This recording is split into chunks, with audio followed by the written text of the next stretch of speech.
चलिए, good evening class. आज कहीं ना कहीं सेकंड क्लास हम लेकर आए हैं, जो प्रावर्तन और अपवर्तन हम लोगों ने कंटिन्यू किया था। ये टर्म आपके सामने दिख रहा है, जो पिछली हमने क्लासेस ली थी। थोड़ा सा उसका हम आईना आपको दिखा दें। बहरहाल ऑलरेडी जो कैंडिडेट ने देखा है उनके लिए काफी बेटर है, जो नहीं देखे हैं पिछली क्लास हमारी देख लेंगे, वो चीजें बहुत अच्छे से समझ जाएंगे। कुछ है नहीं इसमें, बहुत ही सिंपल चीज है। आगे ये अवतल दर्पण तक आई थिंक यहां तक हम गए थे।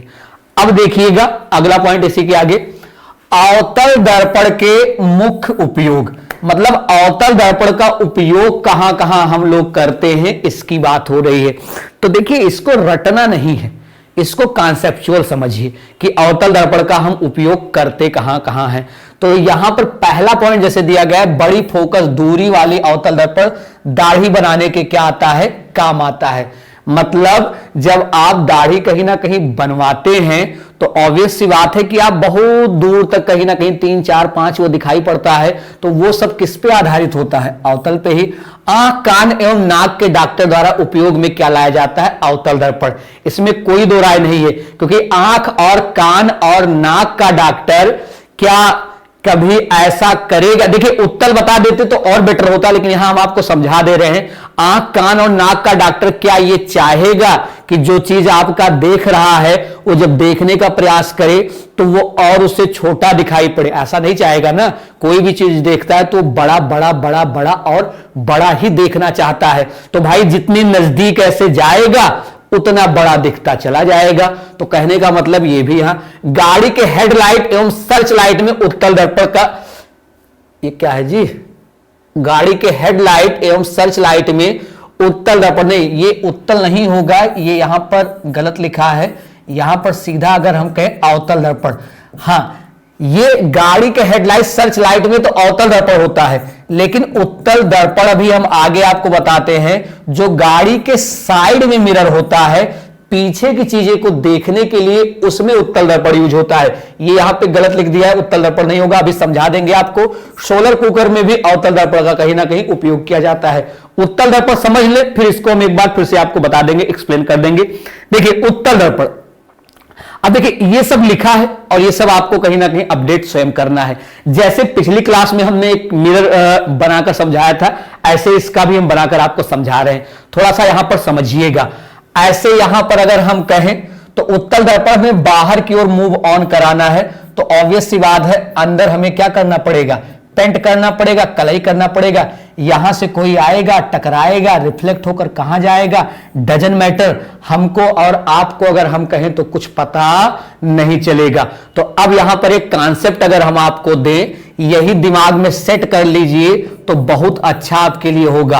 अवतल दर्पण की छठवीं कंडीशन, जो छठवीं कंडीशन हमने लिखवाया है, इज इक्वल टू उत्तल दर्पण की बोले तो सभी क्या होगी, कंडीशन होगी। लेकिन एक चीज छोड़कर, क्योंकि रीजन क्या है, जब ऐसे आकर कोई चीज टकराती है मतलब वस्तु पर, और जब ऐसे जाता है तो इसके बराबर नहीं, यहीं पर ऐसे ऐसे समाप्त हो जाता है। तो छठी कंडीशन में बस हमने बड़ा लिखा था, यहां हर एक कंडीशन में क्या होगा, छोटा होगा। इसलिए हमारी किताबों में भी थोड़ा ध्यान दीजिएगा। एग्जाम में ऐसे आता है, घुमा फिरा के पूछेगा, तो अगर उत्तल दर्पण की सभी स्थिति में, सभी स्थिति बोल रहे, एक नहीं सभी स्थिति में, मतलब यहां भी कंडीशन कितने हैं, 6 ही हैं कि भाई सेंटर पे भी रखा जाएगा, फोकस पे भी रखा जाएगा, अनंत पे भी रखा जाएगा, हर जगह रखा जाएगा। लेकिन सभी स्थिति पर एक ही कंडीशन होगी, हमेशा छोटा ही बनेगा, हमेशा अगर हम कहें तो आभासी ही बनेगा, और हमेशा अगर हम कहें तो क्या बनेगा, सीधा ही बनेगा। जो कि अवतल दर्पण की छठी कंडीशन में बस छोटे के स्थान पे क्या था, बड़ा। तो हम 6 बार क्यों पढ़ें, क्यों जाए इतना तामझाम करने, ये दिमाग में हमने सेट कर लिया। और यहां पर अगर हम आकर यहां पर हम देख लिए, बस यहां पर इन्होंने अनंत के सेंस में एक प्रकार से अत्यधिक छोटा कर दिया। वरना हर सेंस में अगर देखें तो आभासी सीधा, तो इन्होंने भी 6 कंडीशन नहीं लिखी है, लेकिन हम आपको बता दें 6 कंडीशन जैसे उसमें होती है 6 कंडीशन इसमें भी होती है। तो बिल्कुल क्लियर है ये अवतल दर्पण आपने समझ लिया तो समझ लीजिए बिल्कुल अपने आप में क्लियर हो गया।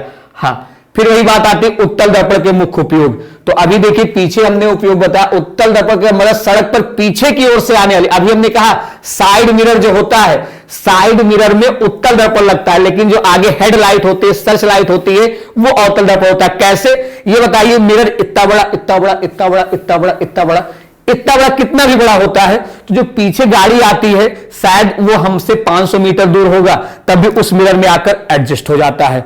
300 मीटर पर आता है तब भी उस मिरर में आकर एडजस्ट हो जाता है। 100 मीटर पर आता है तब भी आकर एडजस्ट हो जाता है। क्या हमारे गाड़ी के जस्ट पीछे आता है तब एडजस्ट नहीं होता? तब भी एडजस्ट हो जाता है। अगर आप एक बार अवतल दर्पण कहेंगे तो आप खुद सोचिए, जब हम अवतल दर्पण कहेंगे तो अवतल दर्पण में नजदीक आते आते आते आते आते तो बड़ा होता जाएगा, बाहर निकल जाएगा, लेकिन बाहर नहीं निकलता है। लेकिन उत्तल दर्पण में ध्यान दीजिए हर कंडीशन में छोटा ही बनेगा।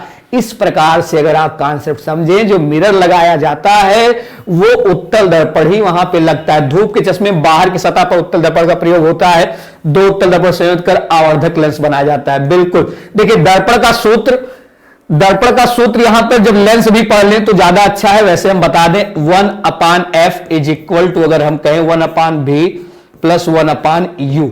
जहां पर अगर हम कहें तो यहां पर इन्होंने लिखा है u का मतलब होता है वस्तु की दूरी और v का इमेज होता है, इमेज मतलब प्रतिबिंब। ये देखिए v मतलब इमेज कहेंगे, इमेज डिस्टेंस होता है, और f का मतलब फोकस दूरी। ये देखिए यही वाला सेंस यहां लिखा है, इसको हमने यहां पर लिखा है। तो ये आपका कहीं ना कहीं दर्पण का आपका सूत्र है।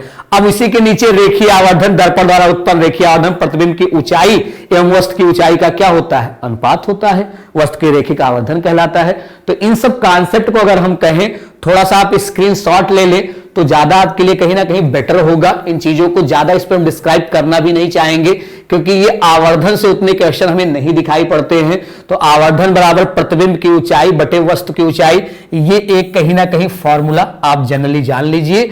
बाकी आज कहीं ना कहीं थोड़ा सा ही छोटा सा टॉपिक, क्योंकि यहां हम लेंस को ऐड नहीं करेंगे। लेंस को अगर हम ऐड करते हैं तो आपके लिए काफी कहीं ना कहीं दिक्कत यहां होगी।